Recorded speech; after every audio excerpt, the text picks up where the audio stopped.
Welcome to Creative Courage Chats, a search for a new understanding of creativity and problem solving. I'm Alex Raffi. Well, people say, you know what? Said this, can you take it out? Okay. But anyway, hi everybody. We're back with another Creative Courage Chats. I'm here with Denise Selleck today, and she is a professional executive director. She herds cats for a living, and I think she has other ways of putting it. I've had the pleasure of working with her a few times on a few projects through my business Imagine Communications, and for lack of a better word, she's a hoot. I love her, and I think she's fantastic. So I wanted to interview her about some of the things that she's involved in and her methods and stuff like that. So Denise, can you introduce yourself? Sure. I'm the executive director for the Clark County Medical Society. I have been an association executive for almost 30 years now, and which generally means that I'm chief cook and bottle washer, and whatever needs to be done, I get to do it. In some cases, my clients have been able to afford a staff of me plus a half, and I currently have a staff of 3. I could put a staff of 7 to work tomorrow, but it's rare in a nonprofit setting that one can afford to do all of that. Love to have young people working for me whenever possible, because they come at things from a completely different viewpoint than I do, and that always makes it a lot more fun. Well, it's always interesting to me because I talked with the CEO of St. Baldrick's, the organization that does childhood cancer research, and just the idea of nonprofit is kind of crazy, because I mean the people who work for nonprofits tend to be doing the most important work, and so kind of in my view should be profit. They should be getting profit. They should be getting paid. We need more people to do the best work. But well, the thing about nonprofit is that that's a tax status, and so it's basically that all the money should go back into the cause and not be spent on all of the expenses that go along with running a business. And I had a business background. I started out in business school, and I know how to make money, but I also know how to sink it back into the cause. Right. What we always try to do. Well, you've been working in the medical industry for quite a while. Is that something you just fell into, or is that on purpose?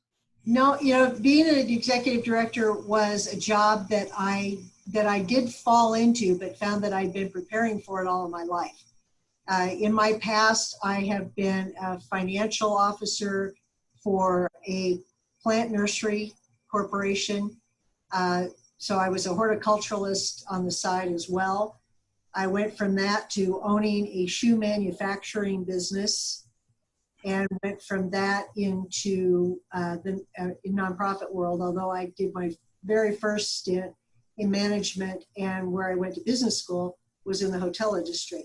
So I learned a lot of things that have really helped me in the process. And as I've been executive director for medical associations, I've also been a registered lobbyist for my sins.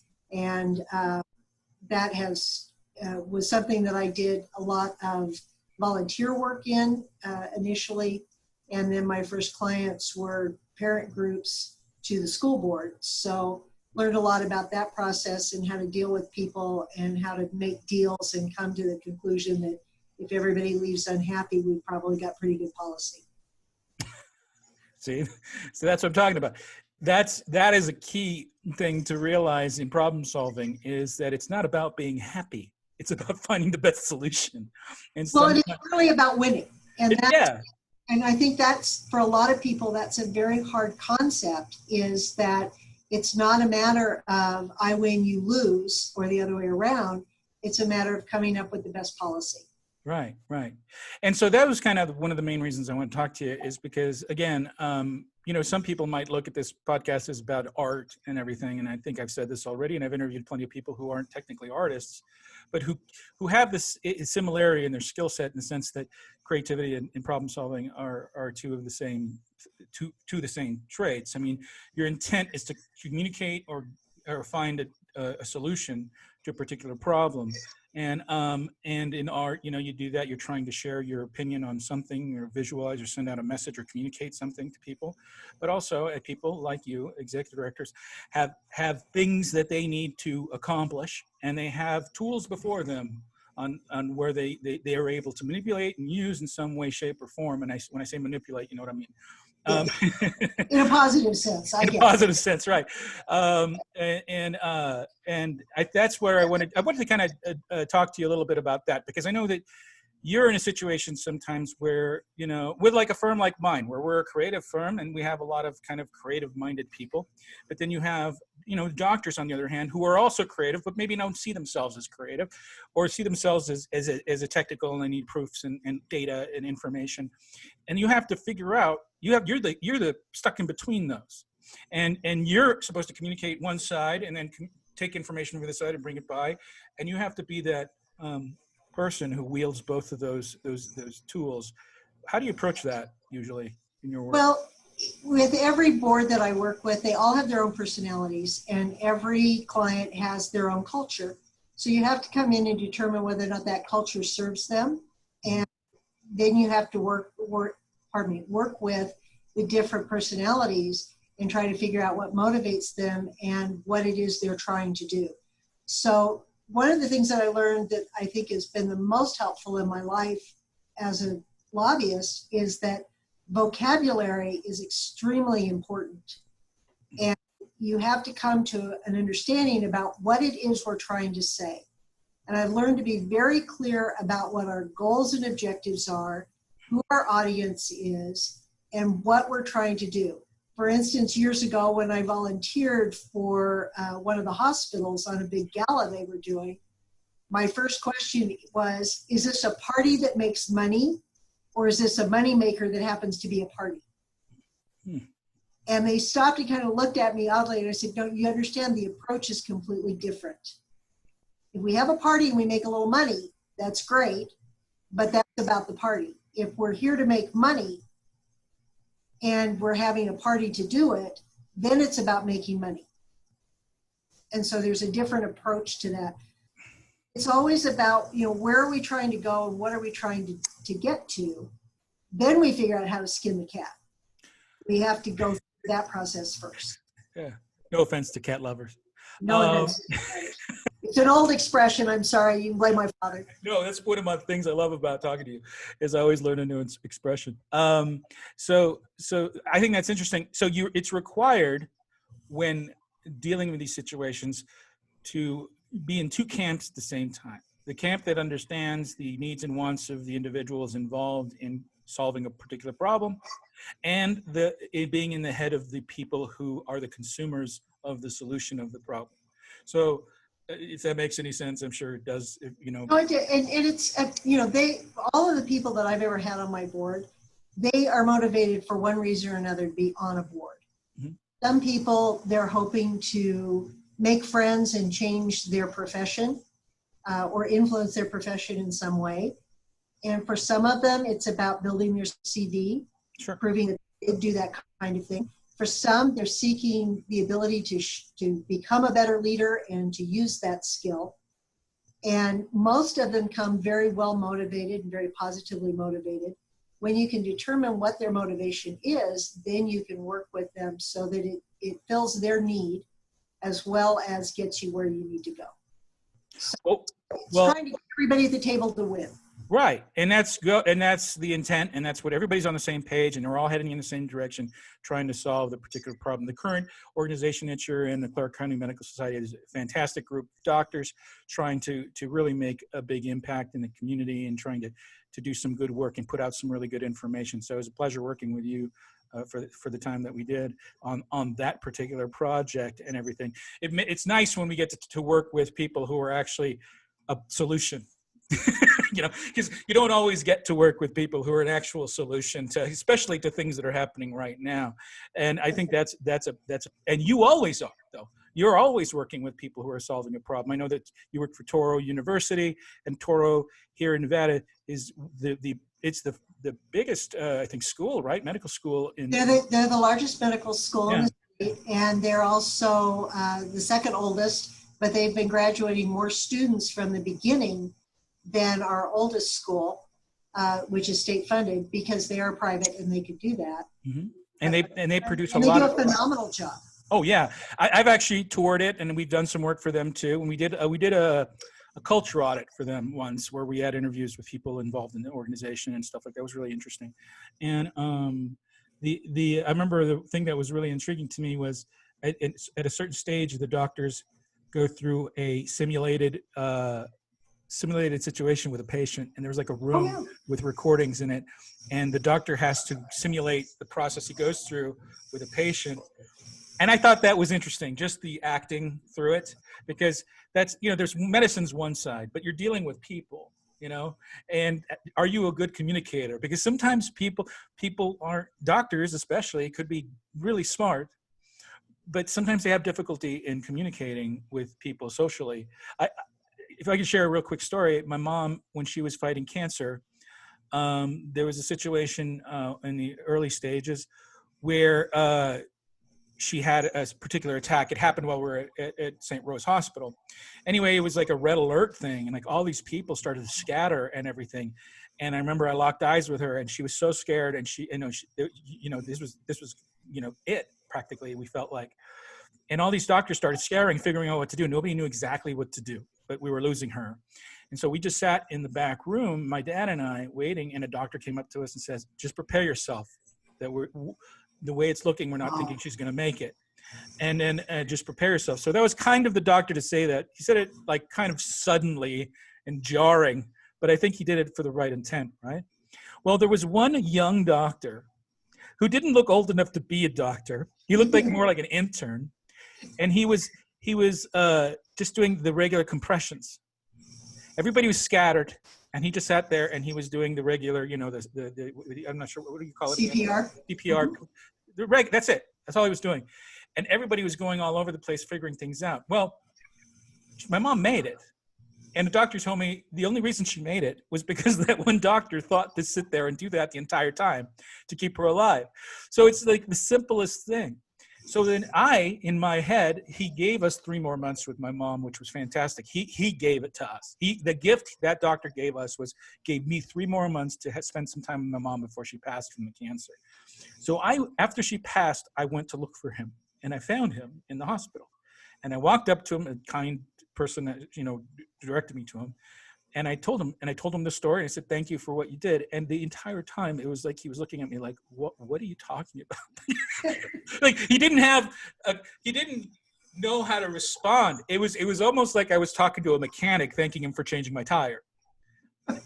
You know what I'm saying? Because to him, Well, it was the chances are he didn't remember that incident because he's had 9,000 of them between the time that it happened and the time that you talked to him. right. But I don't think it was a place where he was being insensitive. I think it was just he just did his job, and then he went forward, and he's surprised that you. That I he didn't even seem surprised. He seemed confused as to why, what, okay, you're welcome. But it was this, because from us, it's such a big thing, but from them, it's their work. It's what they do. And everything is almost like, I don't know, in terms of, I just think that's kind of interesting. And you coming from a place, I guess my biggest point there is to say that the perceptions of one group of what they do is so completely sometimes different from the perceptions of another group, even when you're on the same path, heading in the same direction. Right.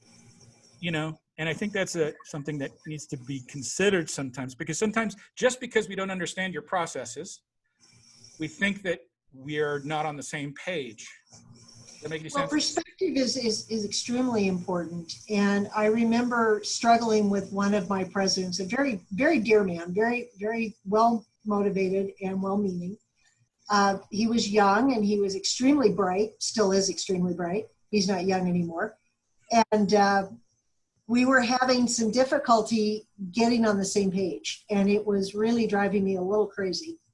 And I went back to one of my mentors who ran the state association in Oregon and sat down with him. It was one of those after hours conversations that you have at conventions that sometimes are more helpful than when you're in the meeting. Right. And I said to him, I'm having this issue, and I laid it out to him, and I was extremely frustrated at that point, and ripping my hair out a little bit. And he looked at me and said, you know, this one's your fault, which was exactly what I didn't want to hear. I was looking for the silver bullet, and all he's going to do is lay it back in my lap and tell me to fix it. And I said, okay, now you're going to have to explain that. And he said, well, you haven't explained to him how you work. And once he understands how you work, then he'll understand how he fits into that. Well, you know, you can't just walk up to somebody who doesn't work for you and say, look, it's going to go this way. And, you know, we're only going to do this on Mondays and Thursdays, and we don't want to go any further than that. So what that gave me was the opportunity to stand back and look at every one of my officers, because I work very closely with the executive committee, determine what it is that they normally do and how my process fits in with them. And so there's occasions when, because as an executive director, you're in charge of everything.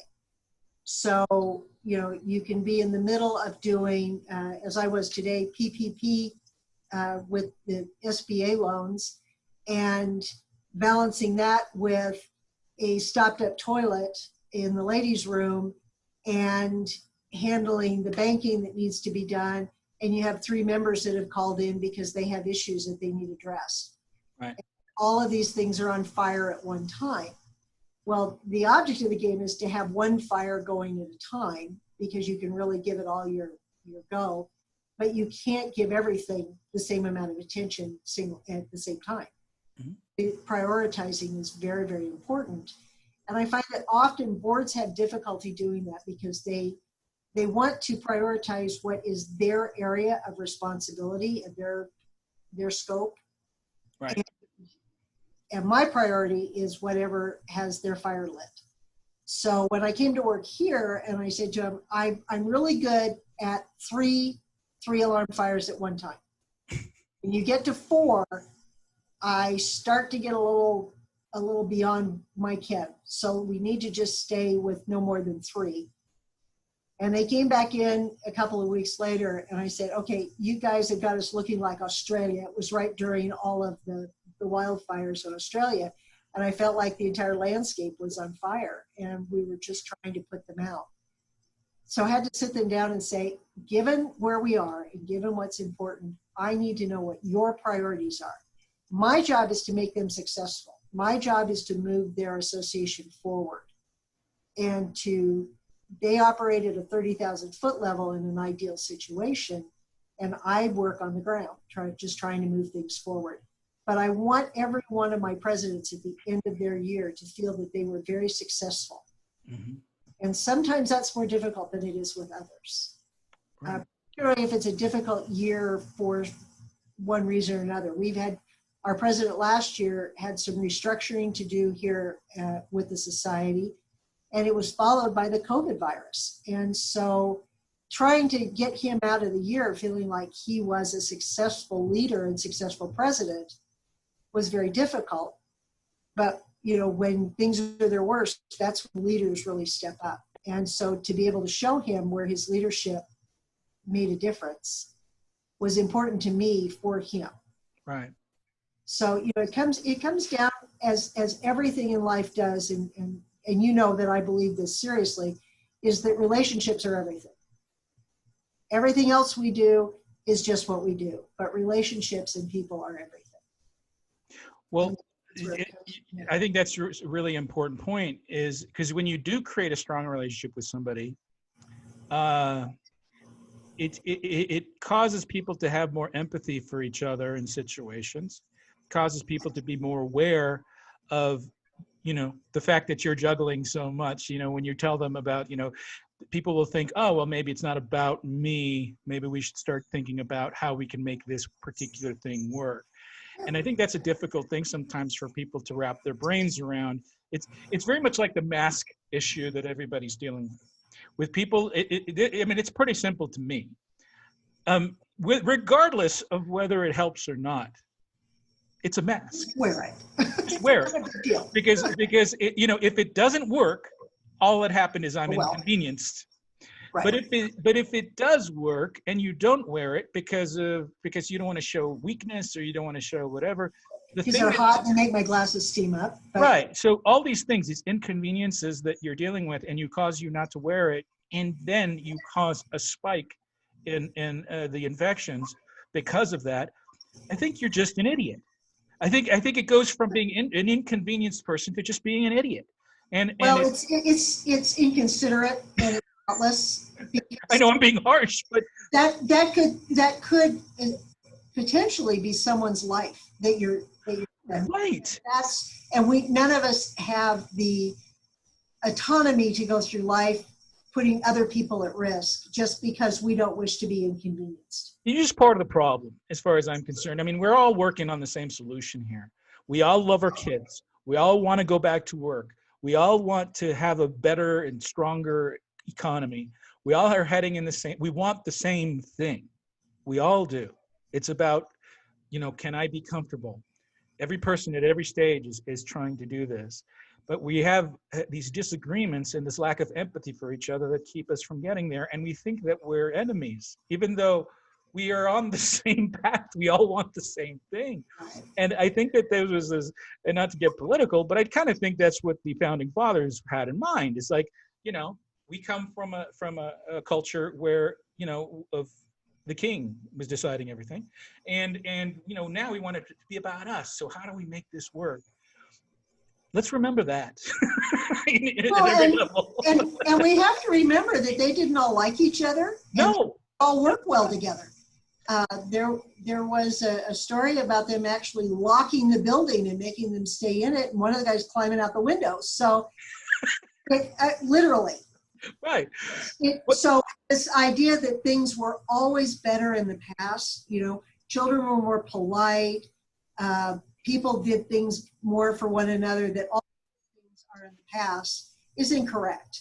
No. And we need to live where we are and embrace where we are, fix anything that we possibly can, including our own attitudes, outlooks, and perspectives, and try to be a little more empathetic and kind to one another, and then come together to make whatever it is we're trying to do, whatever our mission is, to go forward. One of the things that I try to do with all of my groups is keep them mission focused.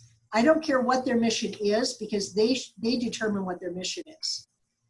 But I love the strategic planning process because it is extremely creative in a very cerebral way. And so for physicians, it really works to try to take them back to, what is your mission? What is your vision for your organization? What is your mission? And now, how are we going to accomplish that mission? And is that mission that you set up initially, is it attainable? Can you do that? Is that where you're going? Is that what your membership wants? Mm-hmm. And if that's not, then you need to get things more in alignment. It's trying to make people live with what their character is, so they don't have that inner turmoil. You need to know what you stand for and who you are, and then you can build your organization, and then you can service other people. We had the Mask Project that you well know that we did, which was physicians couldn't get masks in their offices if they had never ordered them before. So your average dermatologist that never ordered masks couldn't order them. It wasn't that they were even told they weren't available, they wouldn't even take the order.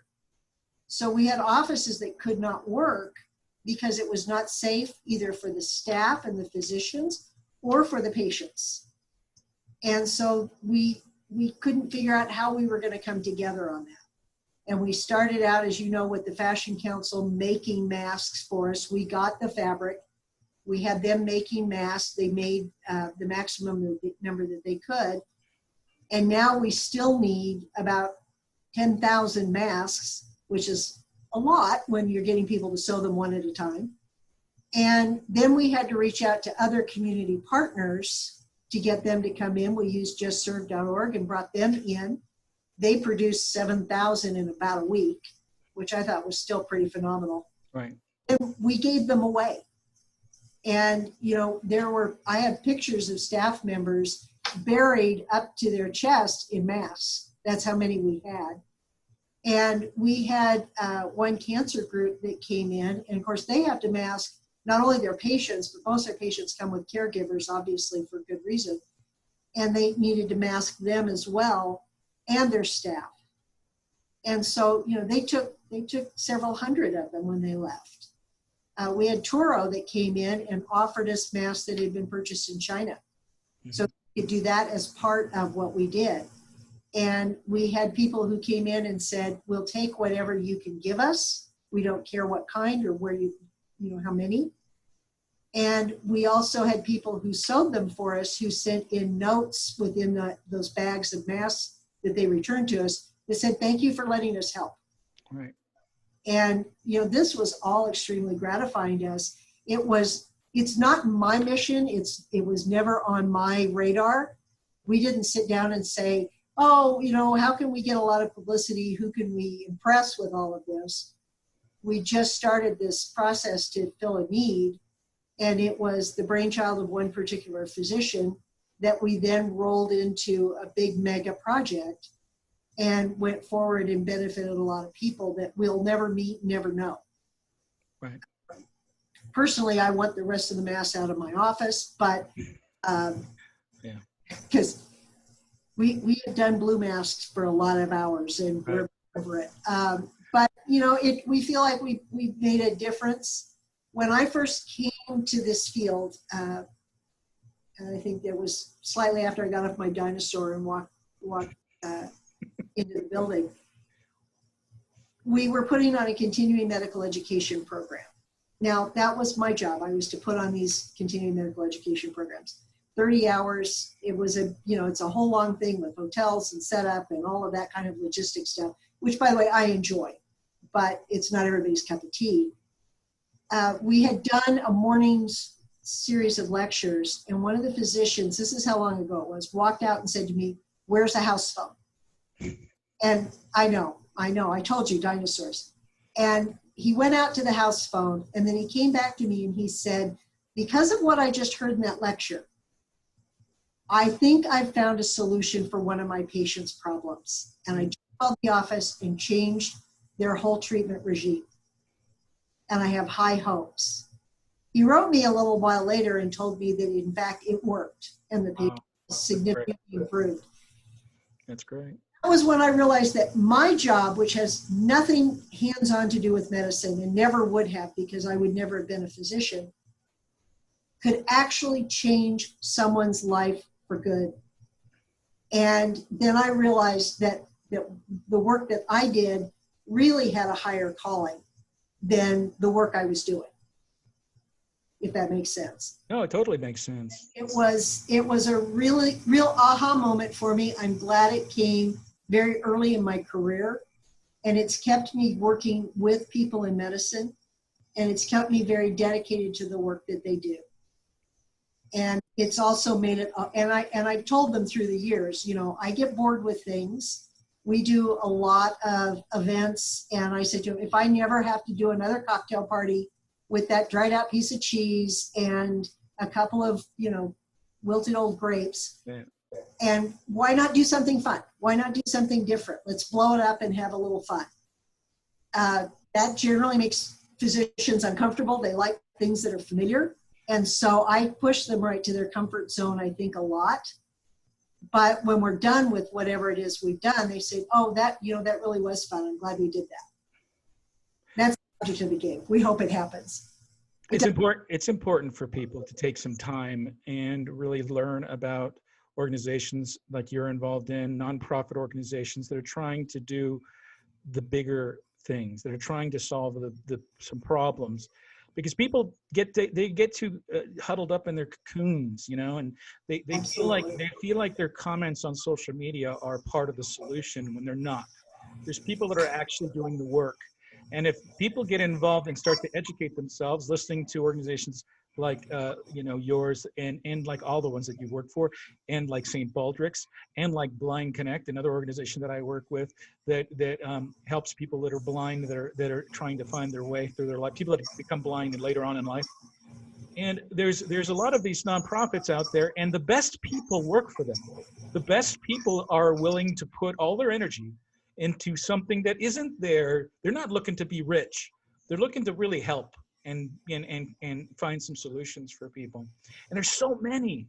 So if you're even slightly, so slightly curious about a particular thing, or you're frustrated with something and you just ranted on it on social media, figure out that or realize that there's an organization who agrees with you and is working right now to solve that particular problem. You could drive over and volunteer most of the time. Volunteer. You can go over to 3 Square and put together lunch bags. You can go to the local library and teach someone how to read. Right.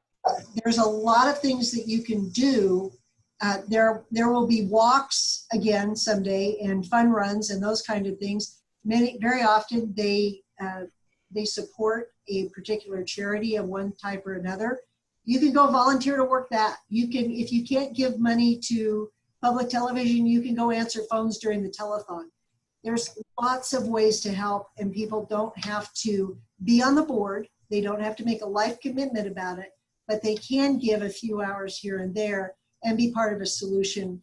It goes back to, and I'm a child of the 60s, so if you'll forgive me, don't, ask not what your country can do for you, but ask what you can do for your country.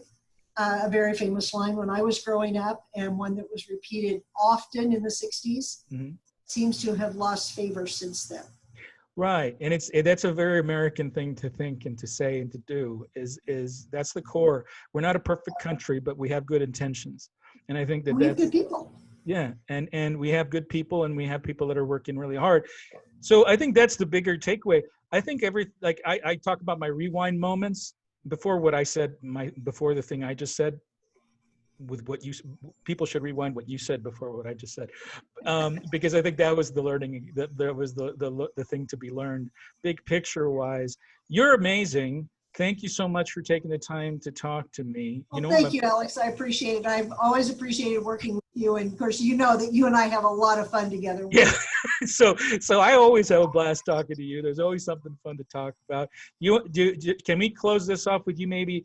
Is there anything you want to talk about in regards to the Clark County Medical Society, or anything that it's doing right now, or anything you want to share? Well, I think one of the primary things that we're concerned about is making sure that patients have access to care.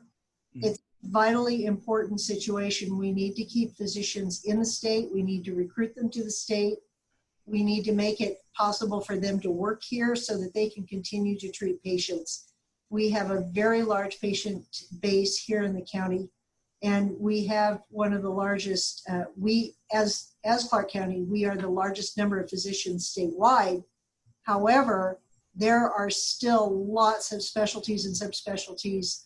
People are still waiting for a long time to get into appointments. We need to make sure that physicians can practice here, and that it's an environment that is friendly to them practicing. It's not about how much money they can make, because clearly there are limitations because of payers and because of the federal government. That's all been pretty much regulated as to what they can make, but we can make the climate easier for them, or we can make it much more difficult. And we want to make sure that patients have access to care at all times. That's great. So more, you can find out more information. I'll have the links to the website, and you can learn a bit more about what they're trying to do, and they're doing some good work out there. So again, thanks for the time. Really appreciate it. And, thanks, Alex. All right. Thank you. Always fun. Always fun.